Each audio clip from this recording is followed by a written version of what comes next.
Assalamualaikum warahmatullahi wabarakatuh. Halo semuanya teman-teman. Selamat malam, selamat datang kembali di channel kesayangan kita, channel Ilo Ekstrim. Dan masih bersama saya Ilo. Dimanapun teman-teman berada, semoga teman-teman selalu dalam keadaan sehat walafiat, tanpa kekurangan satu apapun. Amin, amin ya robbal alamin. Dan pada kesempatan yang baik ini, saya akan membawakan satu kisah favorit kita semua, kisah warung kopi Bang Doni. Wah, kisah dari Mas Dani SBR yang selalu dinanti ya. Dan sebelum kita masuk ke dalam kisahnya, buat teman-teman yang mungkin belum subscribe, yuk bisa diklik dulu tombol subscribe-nya. Jangan lupa lonceng notifikasinya juga dinyalakan agar teman-teman selalu mendapatkan notifikasi dari konten-konten yang akan kami upload di setiap harinya.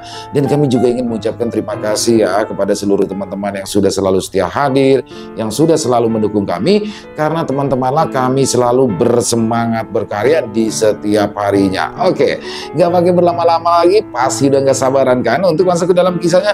Kita langsung saja masuk ke dalam kisahnya. Bunuh horor. Guna-guna untuk wanita pemilik kafe warung kopi Bang Doni.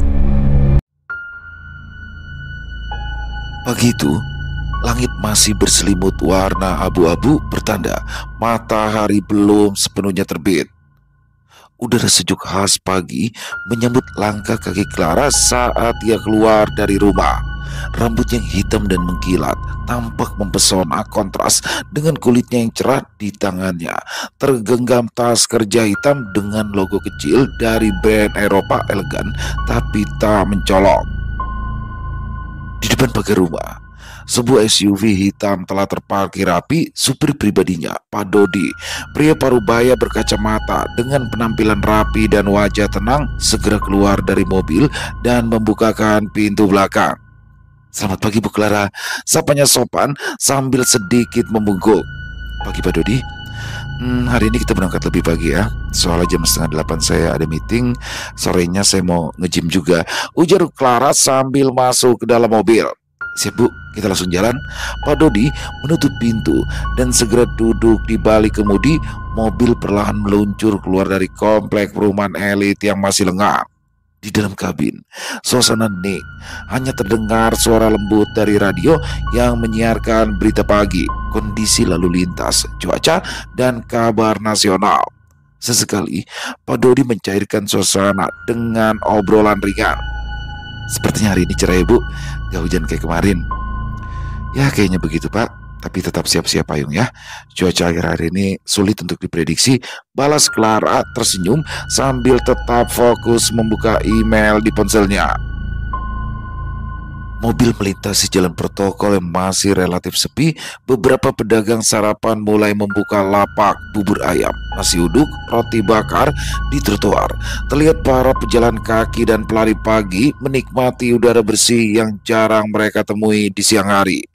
Clara menatap keluar jendela, menikmati momen hening sebelum rutinitas dimulai. Tak terasa, mobil mereka tiba di gedung kantor tempat Clara bekerja. Dengan cekatan, Pak Dodi memarkirkan mobil di area drop-off lobby. Clara turun dengan langkah mantap, mengenakan heels hitam sederhana dan blazer pastel. Dia sempat menoleh dan berkata singkat, "Nanti sore saya kabari untuk jemput ya Pak." "Siap Bu, hati-hati di dalam Bu," jawab Pak Dodi. Clara menaiki lift menuju lantai atas, tempat divisi pemasaran berada. Hari itu cukup padat. Sejak pukul 8 pagi, dia sudah tenggelam dalam meeting presentasi bersama klien, menyusun laporan strategi kuartal baru, hingga diskusi bersama tim kreatif tentang kampanye digital terbaru. Sementara itu, di tempat yang berbeda, pagi-pagi sekali, Doni sudah nampak mandi karena di pagi itu dia berniat untuk mengantar Nani berkuliah. Setelah keluar kamar mandi, Doni terlihat jengkel karena aroma di kamar mandi. "Ya ampun, ini kok kamar mandi bos sampah ya?" gerutu Doni. Bunis yang saat itu sedang sarapan pun langsung menimpalinya. "Kenapa sih Bang? Pagi-pagi udah nyerocos aja kayak burung beo.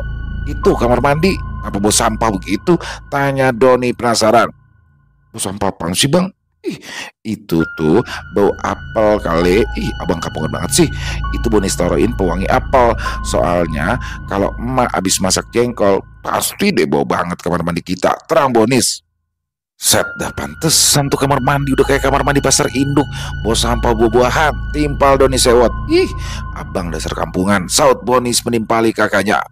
Kemudian Mas Zubaida yang dari luar rumah menanggapi perbincangan kedua anaknya tersebut. Ini apaan sih pagi-pagi udah kayak kucing sama anjing aja, berisik baik. Ini nih mak, abang katanya kamar mandinya bau kayak bau sampah. Walaupun Bonis baru taruh pewangi ruangan rasa apel, ucap Bonis. Ya lu lagi sinis, abang lupa hidungnya hidung kampung. Dia kagak biasa kalau di kamar mandi nyium bau apel. Biasanya dia nyium bau jengkol sama pesing. Lu mah ngadi-ngadi aja nih, saut Mas Zubaida. Susah punya abang udik, ledek Bonis. Biarin, biar kata gua udik, yang penting cewekku cakep. Ya, ledek Doni balik sambil memeletkan lidahnya. Udah, Dan, lu kalau ada waktu senggang, lu benerin colokan ya. Kemarin malah lagi nyetrika, masa mau kesetrum, ucap Mas Zubaida mengadu pada Doni. Apaan? Mak kesetrum? Saut Doni kaget. Iya, mak kemarin kesetrum, ungkap Mas Zubaida lagi. Ya bagus itu mak, soalnya pan mak bayar listrik tiap bulan. Ya rugi kalau kagak pernah kesetrum, ledek Doni kali ini pada ibunya. Mendengar itu, Mas Zubaida dibuat kesal oleh ucapan anaknya tayal seketika. Jitakan maut pun langsung dilayangkan ke arah kepala Doni. Namun di situ Doni bisa menghindar sambil berkata, iya ampun, Doni bercanda mah bercanda. Ya ntar Doni benerin colokannya. Setelahnya, Doni langsung mengantarkan Bonis dan menyebut Nani untuk berangkat ke kampus. Setelah mengantar Nani dan Bonis, Doni langsung menuju ke warung kopi Bang Doni. Sesampai di warung kopi Bang Doni, pagi itu Doni sudah datang dengan mengendarai mobilnya. Dia langsung memarkirkannya di parkiran warung kopi Bang Doni. Di situ, Pak Slamet yang memang sudah standby di posisinya langsung memarkirkan mobil Doni. Terus ya, tolong agak maju sedikit ya Pak. Terus ya, berhenti. Cukup sampai di sini aja Pak, ucap Pak Slamet yang memarkirkan mobil Doni. Di situ, Pak Slamet sebenarnya tidak tahu jika mobil yang diparkirkannya itu adalah mobil Doni. Dan setelah dia tahu, ketika Doni keluar dari mobilnya dengan sedikit panik, Pak Slamet langsung berkata, Astagfirullah, Assalamualaikum warahmatullahi wabarakatuh. Mohon maaf sebelumnya Mas Doni, jikalau saya tidak mengetahui jika sebenarnya Mas Doni yang ada di dalam mobil tersebut. Sekali lagi saya mohon maaf yang sebesar-besarnya Mas Doni, ucap Pak Slamet. Mendapati itu Doni pun terkejut karena sikap Pak Slamet yang agak berlebihan padanya. Waalaikumsalam. Ya elah Pak Slamet, ngapain pakai minta maaf segala? Emangnya Pak Slamet salah apaan? Tanya Doni. Maaf sekali lagi, dengan tidak mengurangi rasa hormat saya, seharusnya saya tahu jikalau yang berada di dalam mobil tersebut adalah Mas Doni. Jadinya saya akan membukakan pintu tersebut dengan tujuan agar saya memberikan pelayanan yang optimal. Begitu Mas Doni, ucap Pak Slamet. Dengan wajah datar dan sedikit dongkol, Doni menanggapi ucapan dari Pak Slamet. Pak Slamet ngomong apaan sih? Saya kagak mudeng. Lagian ngapain pakai bukain pintu mobil saya? Emang saya orang lumpuh apa Pak? Pintu pakai dibukain. Kagak usah Pak Slamet, saya masih kuat, saya masih sehat, saut Doni. Mendengar itu, wajah Pak Slamet langsung berubah murung. Sepertinya dia terkejut ketika mendapat omelan dari Doni. Padahal sebenarnya memang gaya bicara Doni seperti itu. Dari lubuk hati saya yang paling dalam, saya memohon maaf yang sebesar-besarnya sama Mas Doni jikalau ada perkataan atau perbuatan saya yang membuat Mas Doni tersinggung. Saya mohon dimaafkan. Mendapatkan itu, Doni merasa tak enak hati. Doni tidak menyangka jika respon Pak Slamet seperti itu. Waduh, ngapa dia jadi sedih begitu? Ucap Doni dalam hati. Ya Pak Slamet, saya mau kagak serius, jangan dimasukin hati ya. Saya mau kalau ngomong kayak begini, saya kagak marah sama Pak Slamet, ucap Doni berusaha menenangkan Pak Slamet. Di situ wajah Pak Slamet pun kembali berubah ceria. Jadi Mas Doni gak marah ya sama saya? Tanya Pak Slamet. Kagak, saya kagak marah. Ya udah, saya masuk dulu ya. Saya Doni yang langsung memasuki warung kopi Bang Doni. Di dalam, Jumri langsung menyapa Doni yang baru saja masuk. Tumben Bang pagi-pagi udah kesini Bang. Iya Jum, gua abis nganterin Boni sama Nani kuliah. Wah, jam segini udah buka ini. Biasanya masih beberes, tanya Doni balik. Ya Bang, sekarang kalau buka warung kopi Bang Doni jadi lebih cepat, soalnya dibantuin sama Pak Slamet, ungkap Jumri. Sambil menunjukkan muka kaget, Doni berkata, apa? Pak Slamet bantuin dalam juga? Iya mas, kalau saya setiap datang pagi kerjaan Pak Slamet udah beres, terus dibantuin saya sama Lili buka warung kopi Bang Doni. Makanya sekarang warung kopi Bang Doni bukanya cepet, ungkap Jumri. Di situ Doni baru sadar jika sosok Pak Slamet adalah seorang pekerja yang sangat rajin. Alhasil Doni pun mulai merasa respect pada sosok Pak Slamet. Di siang harinya, Doni terlihat sedang berbincang-bincang bersama Gembul di depan warung kopi Bang Doni sambil menikmati secangkir kopi hitam kesukaannya. Doni pun berkata pada Gembul, Bul, lu liatin deh Pak Slamet. Kalau gue perhatiin ya, dia tuh selalu standby tuh di kursi itu mulu, ucap Doni sambil menunjuk sebuah kursi panjang di sudut pojok warung kopi Bang Doni. Loh, memang dia jaga parkiran kan bang, jadinya duduknya di situ, masa di kursi kasir di dalam, saut Gembul. Lah iya, kalau itu gue juga ngerti, cuma masalahnya tiap gua kesini pasti posisi dia ada di situ mulu. Kagak siang, kagak tengah malam, pasti dia ada di situ mulu. Lah pas gue balik dari tempat lo, kita kan datang tuh jam setengah 4 subuh, dia tiduran di situ, bucuk. Kan kita udah kasih dia kamar, lah ngapain kaget tidur di kamarnya, ungkap Doni. Abang ini gimana sih? Anak buah rajin dan berdedikasi tinggi. Bingung, ada apa mah? Saut Gembul. Bul, gue bukannya bingung, gue cuma kesian aja sama dia. Gue takutnya dia kagak ada istirahatnya. Ya udah nih, lu beliin dia rokok gih, ucap Doni yang tiba-tiba merasa iba pada Pak Slamet. Yaudah, sini cepet, timpal Gembul. Cepet malah amat, lu mau bisa slop, sentak Doni. Hei, ya sebungkus bang, sisanya buat beli martabak buat saya sama anak-anak. Ungkap Gembul sambil menodongkan tangannya pada Doni. Lu lama-lama kayak company Bul, meres bisanya. Lu tanyain sama dia, rokoknya apaan? Perintah Doni sambil merogoh kantongnya. Oh, kalau setahu saya, dia rokoknya juara rasa jambu. Soalnya kalau rasa mangga suka belum mateng. Bercanda lo kayak orang gila waktu itu. Rokok lah segala belum mateng, saut Doni yang masih merogoh sakunya. Buruan bang, tangan saya udah pegel nih. Ambil duit aja kok, lama banget kayak bongkar motor. Sabar Bul, ini celana gua kesempitan, jadi rada susah ngambilnya, ucap Doni yang lalu berhasil mengambil uang pecahan 100 ribuan dari dalam saku celananya. Setelah itu, Gembul pun meninggalkan Doni untuk membelikan rokok Pak Slamet. Tak lama kemudian muncul Nani yang baru saja pulang dari kampusnya Tahayal. Doni pun menjadi senang melihat pujaan hatinya datang. Ya Allah, Princess sudah pulang. Katanya jam 5 keluarnya. Abang mau berangkat jemput ini. Tadi dosennya nggak ada bang, makanya Nani pulang duluan, saut Nani. Nah, ngapa kagak nelpon? Abang kan bisa langsung jemput. Gak usah bang, kasihan abang bolak-balik, saut Nani yang langsung mengajak Doni masuk ke dalam warung kopi Bang Doni. Saat itu kebetulan Nani memang ingin memeriksa pembukuan dari warung kopi. Sementara itu di tempat yang berbeda, menjelang sore, setelah matahari mulai condong ke arah barat, Clara meninggalkan kantor dan menuju pusat kebugaran langganannya, sebuah tempat eksklusif yang terletak di dalam area lifestyle mall kelas atas. Gym itu bukan sembarang tempat. Peralatannya mutakhir, suasananya tenang, dan mayoritas pengunjungnya adalah ekspatriat serta kalangan profesional muda yang berpenghasilan tinggi. Sesampai di sana, Clara langsung disambut oleh staf resepsionis yang sudah mengenalnya. Selamat sore Miss Clara, lokernya sudah kami siapkan seperti biasa. Thanks ya, jawab Clara dengan senyuman kecil. Setelah mengganti pakaian di ruang ganti, terlihatlah sosok Clara yang nampak berbeda. Yang tadinya nampak elegan berubah menjadi sosok wanita yang sangat seksi, bagaimana tidak. Dengan baju dan celana ketat membuat mata lelaki manapun akan tergoda. Dia memulai sesi latihannya. Beberapa gerakan kardio, latihan kekuatan hingga stretching mengisi waktunya selama 1 jam lebih.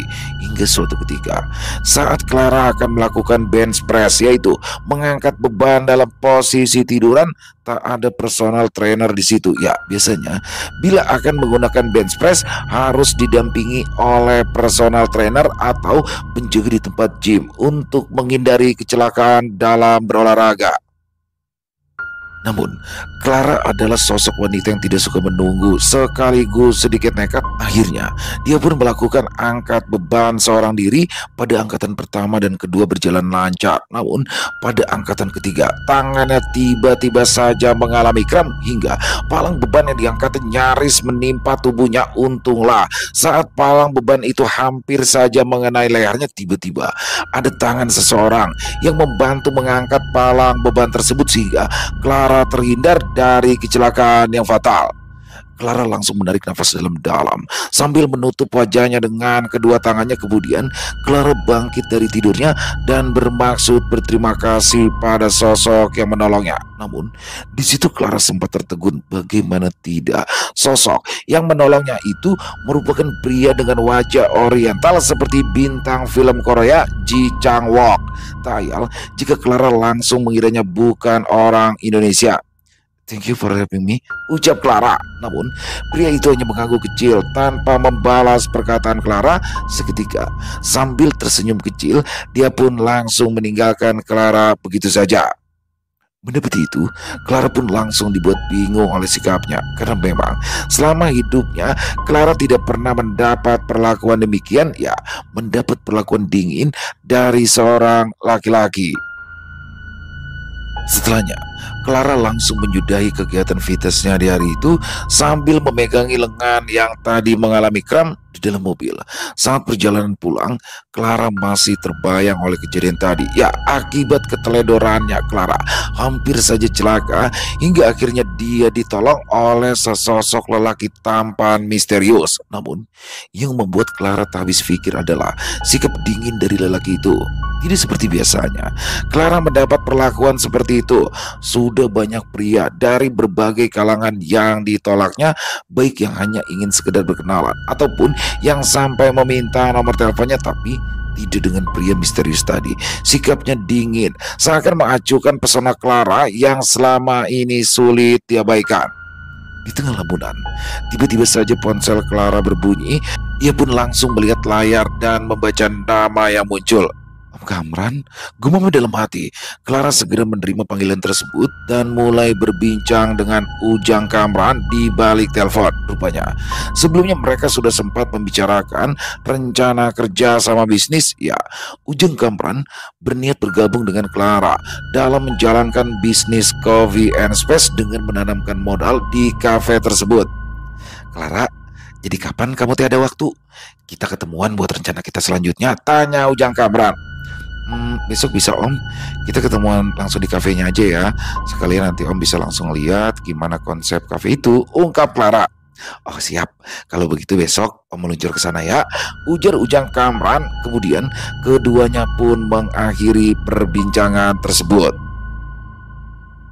Sementara itu di warung kopi Bang Doni, malam itu sedang berlangsung evaluasi operasional di salah satu ruang VIP warung tersebut.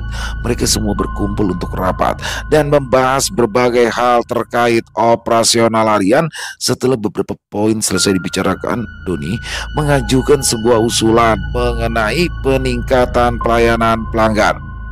"Jadi kalau bisa nih ya, tempat ini kudu kita kasih pelayanan yang optimal. Kayak gimana sikap kita ke tamu. Nah kalau bisa tuh di depan pintu ada yang jaga. Jadi kalau ada tamu kita langsung sambut," ujar Doni. "Wah, bagus tuh. Jadi gimana teman-teman?" Saud Nani melempar pertanyaan ke forum.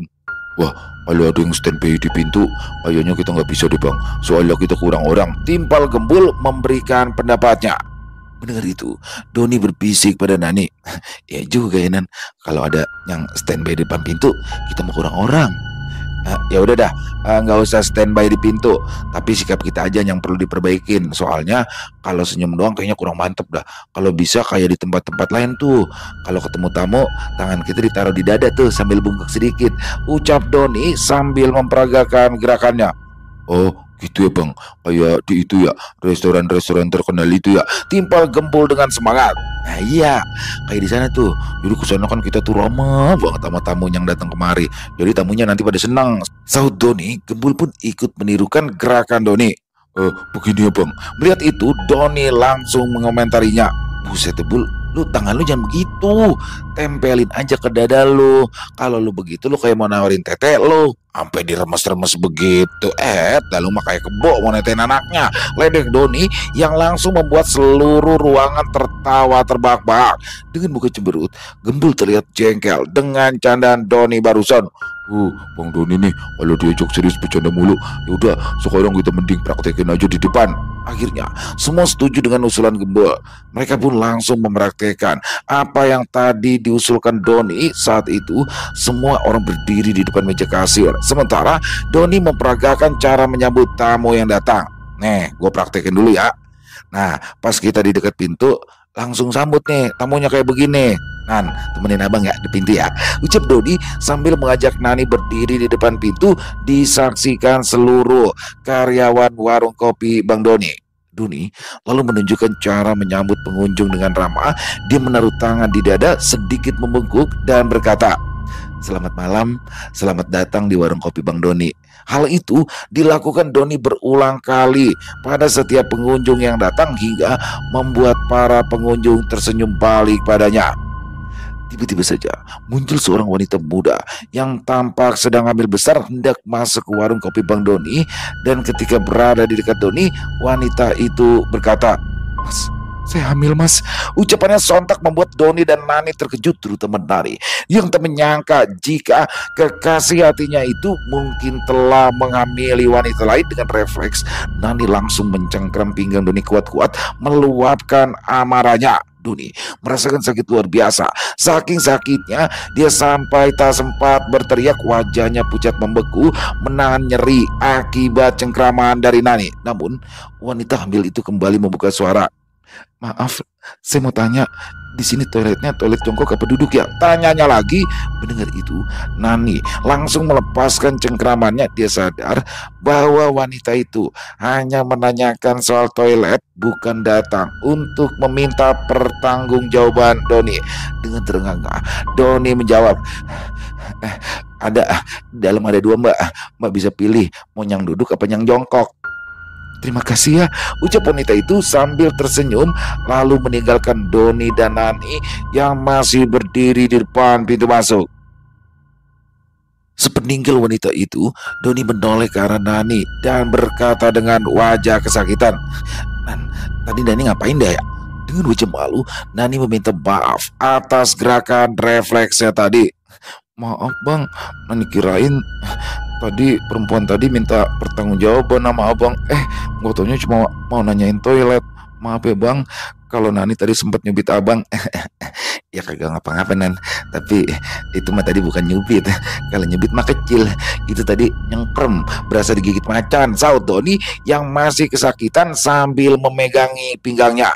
Semua yang menyaksikan kejadian itu spontan tertawa melihat adegan salah paham antara Doni dan Nani, terutama Gembul yang terlihat tertawa puas melihat kesialan Doni malam itu.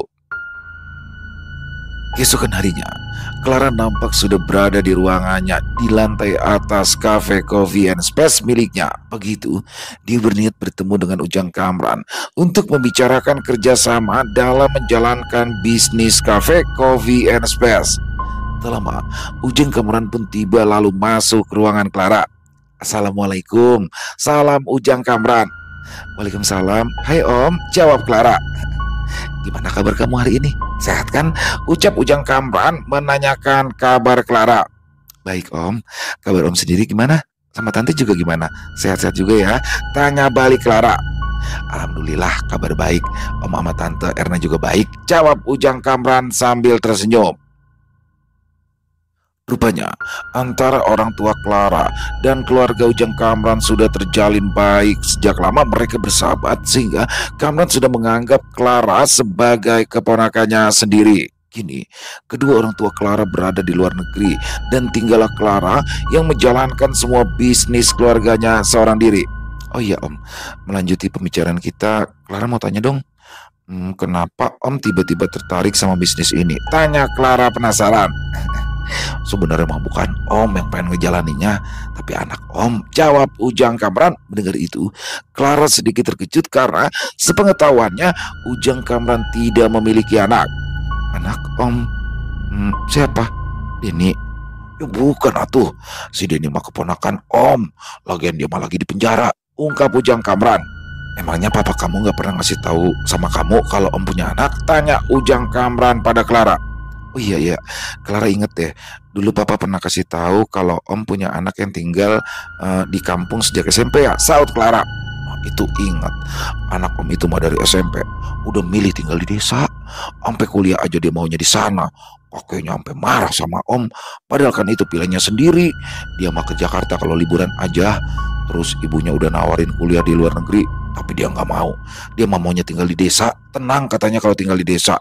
Pas dia lulus, om sama tante bikin peternakan sama beli sawah, biar diurusin sama anak om.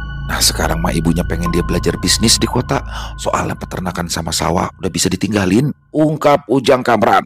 Mendengar itu, Clara nampak mengangguk. Dia langsung mengerti apa yang ada di dalam benak Ujang Kamran saat ingin bekerja sama dengan dirinya. Kamu nggak apa-apa kan kalau om naruh modal di sini, nggak ngebebanin kamu kan? Tanya Ujang Kamran merasa tak enak hati. Yang enggak dong om, malahan Clara mau berterima kasih sama om, soalnya bisnis Clara yang lain lagi turun. Jadinya Clara butuh dana operasional lebih buat alokasi bisnis-bisnis yang Clara pegang. Salah satunya ya kafe ini, ungkap Clara. Alhamdulillah, syukur kalau begitu. Oma takutnya Clara terpaksa nerima om di sini, sahut Ujang Kamran lega. Oke, nanti jadi pihak om ya, anak om yang ngawakilin ya, ucap Clara. Ya, kebetulan dia sekarang ikut om, tapi dia lagi sholat duha dulu di musola, ungkap Ujang Kamran. Oh gitu, oke, timpal Clara. Saat itu, Clara membayangkan sosok anak dari Ujang Kamran hanyalah seorang pemuda desa yang beruntung memiliki orang tua yang kaya raya. Ditambah lagi, dalam bayangan Clara, jika pemuda itu pasti mempunyai pemikiran kolot dan tampilan fisik yang kusam karena tak pernah terkena polesan dari sabun-sabun merek ternama. Tak lama kemudian, pintu ruang kerja Clara terbuka. Terlihat anak dari Ujang Kamran masuk untuk menyusul ayahnya menemui Clara. Nah, ini anak saya, ucap Ujang Kamran. Melihat itu Clara terkejut, matanya nampak membelalak.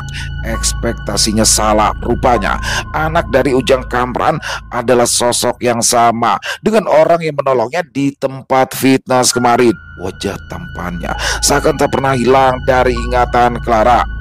Clara, kenalin ini anak om, namanya Ajat. Nama panjangnya teh Ajat Kamnawasesa, ujar Ujang Kamran sambil menyuruh anaknya bersalaman dengan Clara. Assalamualaikum, perkenalkan nama saya Ajat, ucapnya sopan. Clara, saat mata keduanya beradu, sekilas terdapat aliran listrik statis yang tak terlihat. Namun di situ Clara berusaha menutupi kegugupannya dan mencoba bersikap tenang. Namanya bagus, saut Clara. Iya tuh, kan om yang ngasih nama. Ajat itu mah artinya derajat yang tinggi. Kamna itu Kamran dan Erna. Nah, Wasesa itu mah kekuasaan yang besar.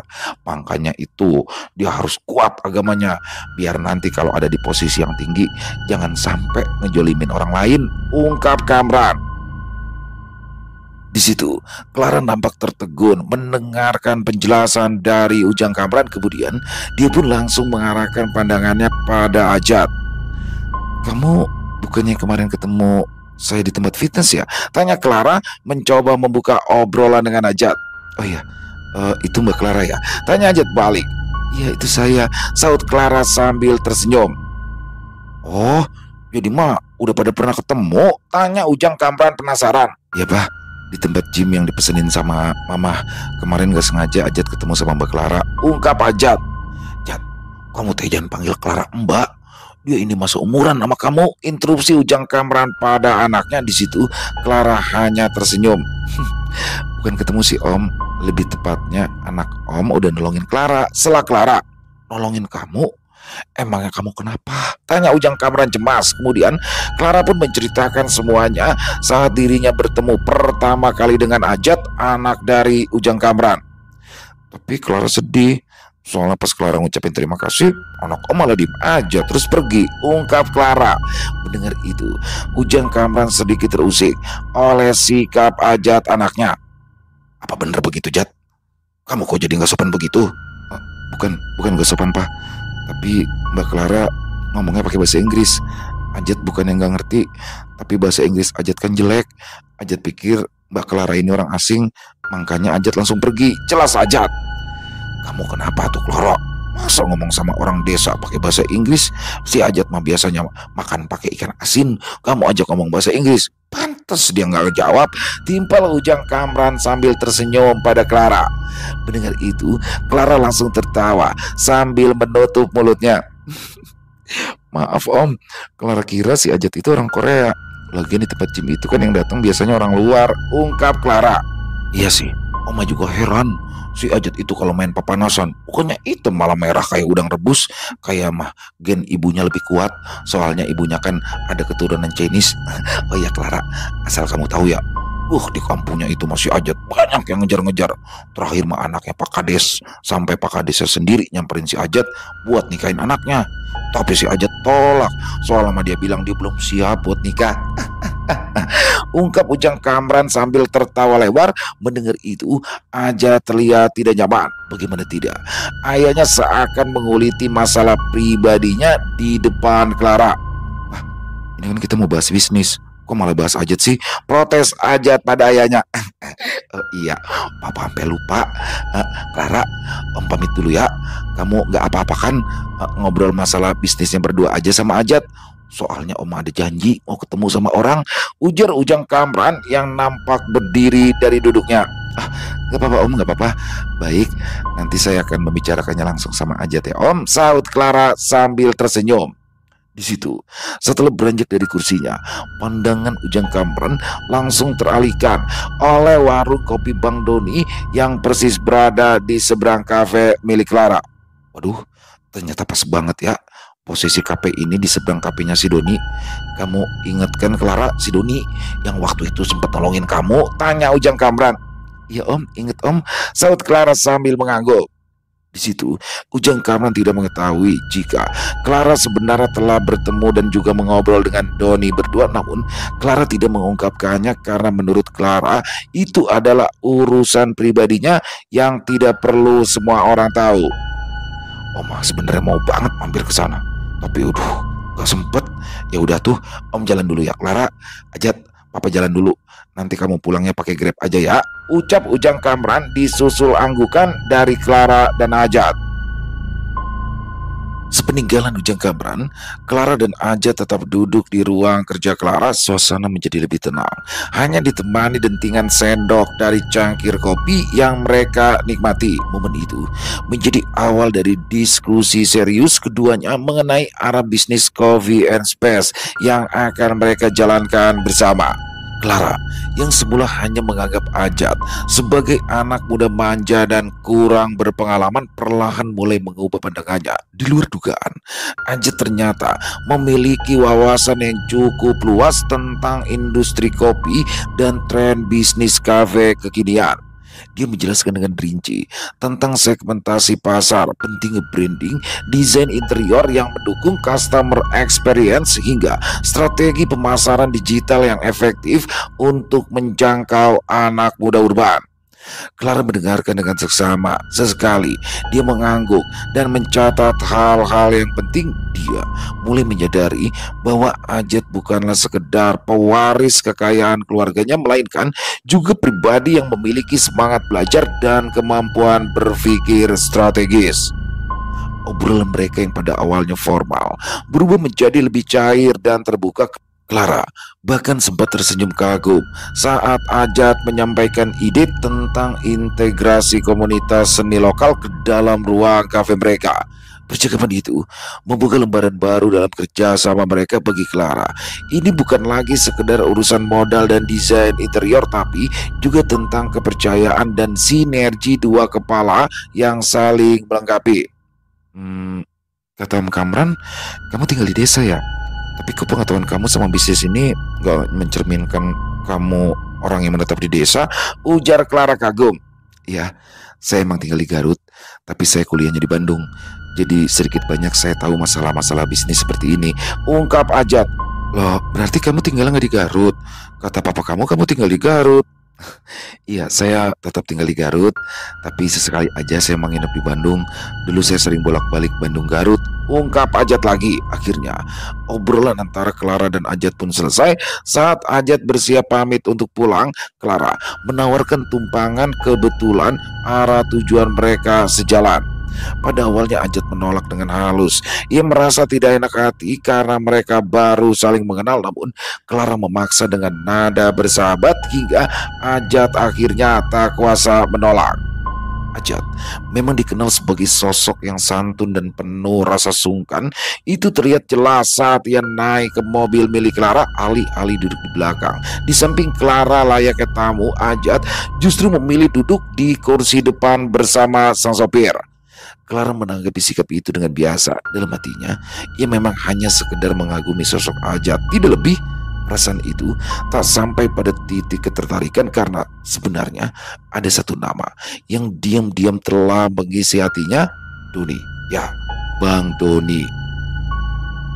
Terlebih saat dalam perjalanan pulang, mobil yang mereka tumpangi sempat melewati warung kopi Bang Doni. Rasa rindu dan keinginan kuat untuk singgah dan bertemu Doni begitu terasa, namun situasinya tidak memungkinkan. Clara hanya bisa menahan keinginannya dan menatap warung kopi Bang Doni dari balik jendela mobil yang terus melaju. Beberapa waktu kemudian, Ajat akhirnya tiba di rumah. Dia langsung disambut hangat oleh sang ibu Erna yang sudah menunggu di ruang tengah. "Gimana, Jat? Lancar pertemuan bisnisnya?" tanya sang ibu dengan senyum. "Alhamdulillah lancar, mah," jawab Ajat singkat. Terus gimana Clara?" tanya Erna lagi, kali ini dengan nada penasaran. "Clara, maksud mama?" Ajat balik bertanya. Dia sedikit heran. "Iya Clara, orangnya gimana? Apa kamu bakal nyaman bisnis sama dia?" Ajat mengerutkan dahinya, berusaha mengingat pertemuan mereka. "Baik, dia baik mah. Tadi aja Ajat dikasih tumpangan," ungkap Ajat santai.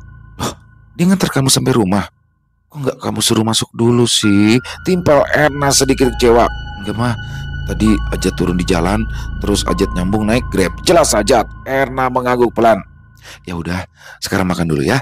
Habis itu istirahat," ujarnya lembut. Di situ terlihat begitu perhatiannya Erna pada anaknya. Wajar saja karena ini adalah momen di mana Ajat akan tinggal lama di rumah. Namun bagi Ajat, perhatian itu sedikit membuatnya tidak nyaman. Karena wajar saja, Ajat adalah sosok yang mandiri. Dia jarang mendapat perhatian berlebih walaupun itu dari ibunya sendiri.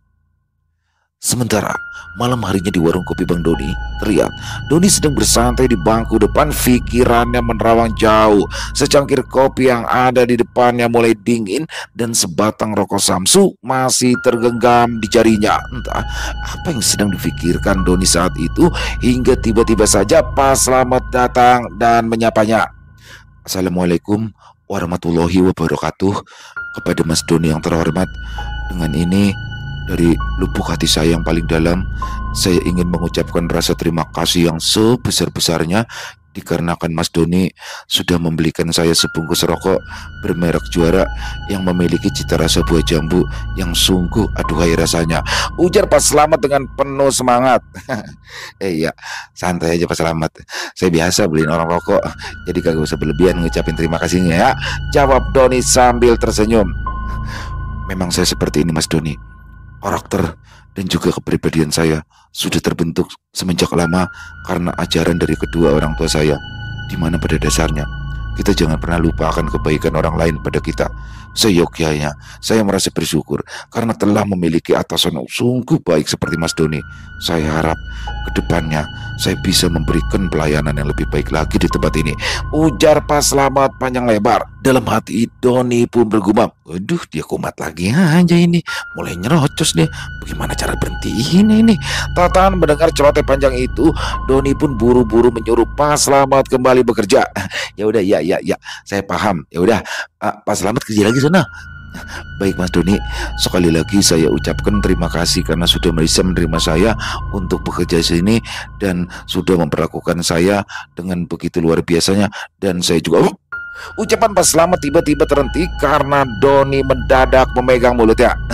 Bentar Pak Slamet, itu ada nyamuk di kumisnya. Buset, gede banget nyamuk, ungkap Doni sambil berpura-pura menangkap nyamuk di mulut Pak Slamet. Rupanya Doni sudah tidak tahan dengan celotehan Pak Slamet, sehingga ia pun terpaksa berpura-pura menangkap nyamuk demi menghentikan rentetan kata demi kata yang terus keluar dari mulut karyawannya itu. Akhirnya, Pak Slamet pun meninggalkan Doni, lalu kembali ke posisinya di sebuah kursi panjang di sudut warung kopi Bang Doni. Tak lama kemudian, Gembul pun datang menghampiri Doni sambil membawakan segelas kopi yang baru. Thank you, Bul. Lu jangan pergi dulu. Lu duduk lu mari, gua mau ngomong sama lu, ucap Doni. Mau ngobrol apa, Bang? Tanya Gembul penasaran. Bul, lu masih inget kagak masalah warung kita pernah ditaruhin tanah kuburan? Ujar Doni. Ingat, Bang. Kenapa ya, Bang? Tanya Gembul penasaran. Tahu kagak, Bul? Rupanya itu yang naruh tuh bekas anak buahnya Clara. Hah, yang bohong, Bang? Yang bener, Bang, saut Gembul dengan wajah terkejut. Beneran, Gembul. Tapi Claranya kagak tahu kalau anak buahnya yang naruh tanah kuburan tempat kita. Dia taunya anak buahnya pakai sesajenan begitu, terus dia kagak suka, makanya langsung dipecat sama si Clara. Wah, Mbak Clara cantik ya, Bang. Maksud saya tegas ya orangnya. Terus kenapa Abang nggak bilang kalau anak buahnya naruh tanah kuburan ke sini? Tanya Gembul lagi. Kagak usah, Bul. Gue males ngejelasinnya, nanti bisa panjang. Lagian pernah anak buahnya gue udah dipecat sama dia. Terus dia pen sakit. Pas banget omongan lu. Kalau yang ngirimin tanah kuburan ke tempat kita bakalan melintir perutnya, ucap Doni. Nah, terus sekarang bagaimana nasibnya itu orang? Wah, saya nggak tahu, Bang, jawab Gembul. Lah kan lu yang ngirim, masa lu kagak tahu? Itu kan udah otomatis, Bang. Memang sudah begitu jalannya. Kalau masalah dia masih sakit karena itu saya nggak tahu, Bang. Soalnya saya nggak bisa pantau, Bang, ungkap Gembul menjelaskan. Ayah lo agak canggih ilmu lo, sindir Doni. Biarin, nggak canggih tapi minta bantuan saya mulu. Balas Gembul menyindir Doni sambil memasang muka masam. Doni membalas ucapan Gembul. Baper amat lo begitu aja, agak pantas sama badan, saut Doni sewot. Keesokan harinya, di seberang warung kopi Bang Doni, pagi itu Ajat sudah tampak berada di area parkir Cafe Coffee and Space. Kali ini Ajat datang sendiri dengan membawa kendaraannya sendiri dengan langkah mantap dan sebuah notebook kecil di tangannya. Ajat memasuki kafe yang kini sebagian telah menjadi miliknya bersama Clara. Sesamanya di dalam, Ajat langsung disambut oleh Budi, sang manajer kafe. Tanpa banyak basa-basi, Ajat mengajaknya duduk di salah satu bangku pojok untuk berbincang mengenai teknis operasional kafe. Dia ingin menggali lebih dalam tentang berjalannya bisnis dari sudut pandang orang dalam, meskipun sebelumnya Clara sudah menjelaskan beberapa hal penting. Tak lama kemudian, seorang pelayan menghampiri mereka dan menanyakan pesanan Ajat dengan singkat. Ajat menjawab, kopi hitam aja ya. Sambil menikmati kopinya, Ajat mulai bertanya banyak hal pada Budi, mulai dari pengelolaan stok, sistem kasir, jadwal shift pegawai, hingga strategi promosi. Budi menjawab semua pertanyaan dengan tenang dan detail. Namun, di tengah perbincangan, Ajat tiba-tiba merasa tidak nyaman. Tubuhnya mulai terasa gerah padahal pendingin ruangan bekerja cukup baik. Keringat tampak mulai membasahi pelipisnya, membuatnya beberapa kali menyeka dengan tisu. Keanehan ini rupanya diperhatikan oleh Budi. Pak Ajat, apa perlu saya bawakan es kopi? Sepertinya Pak Ajat kegerahan ya, tanya Budi dengan nada perhatian. Enggak perlu, Pak. Cukup kopi ini aja, jawab Ajat singkat, mencoba menahan rasa tidak nyamannya. Apa hasilnya kurang dingin ya? Maaf, saya akan dinginkan lagi ya. Budi pun berdiri dan menaikkan level pendingin ruangan sambil melihat Ajat mengangguk pelan. Percakapan pun kembali dilanjutkan. Meski rasa gerah di tubuh Ajat tak juga mereda, setelah obrolan dianggap cukup, Ajat pun bangkit dan memutuskan untuk berkeliling melihat area kafe, memastikan setiap sudutnya. Namun rasa panas yang aneh di tubuhnya tetap membekas, seolah berasal dari dalam, bukan dari suhu ruangan. Saat Ajat tiba di area belakang kafe, tepatnya di dekat tempat pembuangan sampah, dia merasakan hawa yang jauh lebih panas rasanya, seperti berada di dekat api. Padahal secara logika tidak ada sumber panas di sana. Ajat melangkah pelan mengikuti instingnya. Ia menatap sekeliling, memperhatikan pekerja dan staf yang nampak beraktivitas seperti biasa. Tak ada satupun dari mereka yang menunjukkan rasa tak nyaman. Rasa penasaran Ajat memuncak saat dia melihat sebuah bungkusan plastik hitam terselip di antara tumpukan sampah. Dari sanalah hawa panas itu seolah-olah memancar pelan-pelan. Ajat mendekat dan berjongkok menatap bungkusan itu lekat-lekat. Anehnya, hanya dia yang bisa merasakannya, seakan ada sesuatu yang tak kasat mata sedang bermain-main di balik plastik itu. Ajat menatap bungkusan plastik hitam itu tanpa berkedip. Hawa panas yang memancar dari dalamnya makin terasa menyengat, seolah memperingatkan agar tidak disentuh. Tapi Ajat tetap tenang. Dia tahu ini bukan rasa panas biasa. Dalam diam, dia memejamkan matanya, berusaha berkonsentrasi pada benda yang tak biasa itu. Sejak kecil, Ajat memang memiliki kepekaan terhadap hal-hal gaib, sesuatu yang diwariskan turun-temurun dari garis keturunan sang ayah yang dulu dikenal sebagai penjaga Gunung Sadakeling di daerah Garut. Ayahnya pernah berkata, "Jika kamu ngerasain panas yang tidak masuk akal, bisa jadi itu kiriman. Jangan takut. Kamu dilahirkan bukan untuk takut, tapi untuk membersihkan." Dengan mantap, Ajat menghela nafas panjang, lalu membuka tali plastik yang mengikat bungkusan itu. Begitu terbuka, aroma anyir bercampur bunga kering menyengat hidungan. Di dalamnya terdapat kain kafan kecil yang dililit tali merah, sejumput rambut, dan potongan foto seseorang yang tampaknya adalah Clara. Foto itu dibakar sebagian. Di bawahnya ada kertas berisi rajaan dengan tulisan yang tadi mengerti. Ajat mengerutkan dahi, matanya sempat menatap sekitar. Tak ada yang melihat. Perlahan dia mulai membaca doa dalam hati, bukan mantra, tapi zikir pendek yang diajarkan ayahnya. Tangan kirinya mulai meremas bungkusan itu. Dalam sekejap, hawa panas yang semula begitu kuat mulai bergetar seperti gelombang tak kasat mata yang terpukul balik. Kain kafan dalam genggamannya mulai menghitam dan terbakar secara perlahan. Padahal Ajat tidak menyalakan api. Foto yang setengah terbakar pun hancur menjadi abu, dan rajaan itu meleleh seperti lili tersentuh bara. Tak lama kemudian, hawa panas yang semula menyesakan tiba-tiba lenyap, tergantikan udara yang lebih segar dan juga tenang. Ajat menarik nafas dalam-dalam. Dia tahu itu adalah kiriman guna-guna, kemungkinan besar ditujukan untuk mengacaukan usaha Clara atau bahkan lebih buruk. Ajat berdiri perlahan, memastikan tak ada sisa yang tertinggal. Dia meraih kantung plastik lain dan membuang sisa abu serta tali merah ke tempat sampah dengan melilitkannya agar seperti sampah biasa. Siapapun yang ngirim ini, semoga dia sadar, gumamnya pelan. Ajat kemudian masuk kembali ke dalam kafe. Senyumnya tipis, namun dalam hati dia tahu ini baru permulaan. Dia harus tetap waspada karena dunia bisnis ternyata bukan hanya soal kopi dan pelanggan, tapi juga bisa melibatkan energi-energi gelap yang datang dari arah yang tak terduga. Di malam harinya, saat warung kopi Bang Doni hendak tutup, terlihat Gembul, Rizal, dan Pak Slamet bahu-membahu merapikan meja dan juga kursi. Setelah semuanya beres, Rizal berpamitan terlebih dulu. "Selamat, saya pulang duluan ya," ucap Rizal sambil mengangkat tangan. "Baik Mas Rizal, hati-hati di jalan," sahut Pak Slamet sambil tersenyum. Tak lama kemudian, Gembul menyusul. "Pak Slamet, saya pulang duluan ya," ujar Gembul. "Baik Mas Gembul, hati-hati di jalan ya. Jangan lupa agar memanjatkan doa terlebih dahulu. Niscaya Mas Gembul selamat sampai tujuan," jawab Pak Slamet dengan nada ramah seperti biasa. Gembul hanya membalasnya dengan senyum tipis. Ia lalu berjalan menuju motornya yang terparkir di halaman depan rumah. Setelah menyalakan mesin, Gembul bersiap pulang. Namun saat hendak memasuki jalan raya, pandangannya tanpa sengaja tertuju ke seberang jalan, tepat ke arah kafe Coffee and Space. Di sanalah Gembul melihatnya. Sosok seekor harimau putih besar berdiri diam di halaman kafe, menatap ke arahnya dengan mata tajam bercahaya. Jantung Gembul sempat tersentak, namun ia berusaha tenang. Dia sadar itu bukan harimau biasa. Sebagai seseorang yang memiliki kepekaan terhadap hal-hal gaib, Gembul yakin hanya dirinya yang mampu melihat makhluk itu. Tak ada seorang pun di sekelilingnya yang bereaksi, seolah harimau tersebut tak pernah ada. Hening, hingga tiba-tiba ingatan Gembul melayang pada satu nama.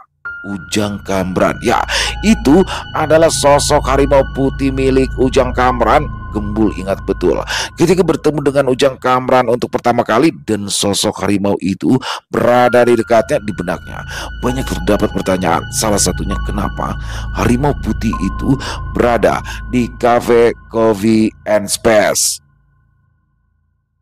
Selesai. Wow, luar biasa kisah warung kopi Bang Doni, keren banget ya. Di sini jadi apa ya? Luas dan materinya kaya banget. Bagaimana Pak Slamet nih, salah satu idola baru saya nih, Pak Slamet dengan gaya ngomongnya yang ngeselin ya. Ya kesel lah Bang Doni, siapa yang nggak kesel? Dia cuma ngomong sedikit, Pak Slamet panjang banget omongannya. Dan di sini bagaimana akhirnya Ujang Kamran ternyata memiliki seorang anak yang namanya adalah Ajat. Waduh, Ajat Kamna Wasesa. Ajat etama ini derajat ya kan. Nah, Kamnanya Kamran dan Erna. Oh, keren banget. Dan apa namanya?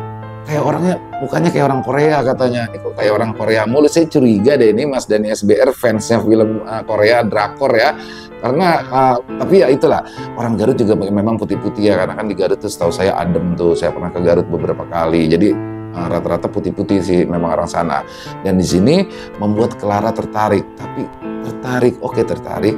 Tapi hanya sekedar sebatas mengaguminya. Karena di dalam hatinya hanya ada Bang Doni. Aduh Bang Doni semuanya ke Bang Doni, habis dong. Gembul nggak dapet dong, Jumri nggak dapet dong kalau semuanya ke Bang Doni. Overall kisahnya keren pakai banget. Oh iya, terakhir juga ada si Maung. Waduh, Maung bodas etama, Maung putih nongkrong tuh di depan kafenya. Jelas itu punya Ujang Kamran, si Gembul tahu tuh. Jadi Gembul gini tuh dia pas disuruh sama Doni. Silakan selamat masuk, tapi Gembul ditenet tuh ininya nih. Itu ngeselin banget tuh si Doni tuh. Si Gembul dibilang kayak kebo menyusuin anaknya. Keren. Terima kasih Mas Dani SBR atas kisahnya yang luar biasa. Ditunggu lagi untuk kisah selanjutnya. Dan semoga kisah barusan bisa menghibur teman-teman semua para pecinta penikmat horor misteri. Lebih khusus lagi kepada para subscriber dari channel Ilo Extreme. Buat teman-teman yang mungkin punya komentar lain ya, bisa menuliskan di dalam kolom komentar ataupun hanya sekedar saling menyapa. Insya Allah kami akan menjawabnya satu persatu. Dan buat teman-teman yang suka dengan videonya, bisa diklik tombol like atau tombol jempol, boleh juga dong di-share ya link videonya ini ke teman-teman yang lain agar juga ikut merasa terhibur. Dan buat teman-teman yang belum subscribe, sekali lagi yuk diklik dulu tombol subscribe. Jangan lupa lonceng notifikasinya dinyalakan agar teman-teman selalu mendapatkan notifikasi dari konten-konten yang akan kami upload di setiap harinya. Untuk channel Ilo Extreme kami upload setiap hari teman-teman ya, setiap malam jam 7 malam waktu Indonesia bagian Barat. Oh iya, buat teman-teman yang mungkin punya kisah horor misteri ya, yang diangkat dari kisah nyata berdasarkan pengalaman pribadi, apabila mungkin berkenan dibawakan di channel kami, silakan bisa mengirimkannya ke nomor telepon kami yang ada di sini, dan bebas ya. Kirimannya boleh dalam bentuk tulisan, boleh dalam bentuk rekaman suara, senyamannya teman-teman aja. Dan buat teman-teman yang sudah mengirimkan kisah, kami ucapkan terima kasih. Di akhir kata, saya Ilo mengucapkan permohonan maaf apabila mungkin dalam pembawaan kisahnya barusan ada kata-kata saya yang salah ataupun ada kata-kata saya mungkin yang kurang berkenan. Saya mohon dibukakan pintu maaf yang seluas-luasnya. Sampai berjumpa lagi di konten-konten kami selanjutnya yang pasti tidak kalah ngerinya, yang pasti tidak kalah seramnya. Masih bersama saya Ilo di channel Ilo Extreme. Salam sehat, sukses selalu untuk kita semua. Wassalamualaikum warahmatullahi wabarakatuh.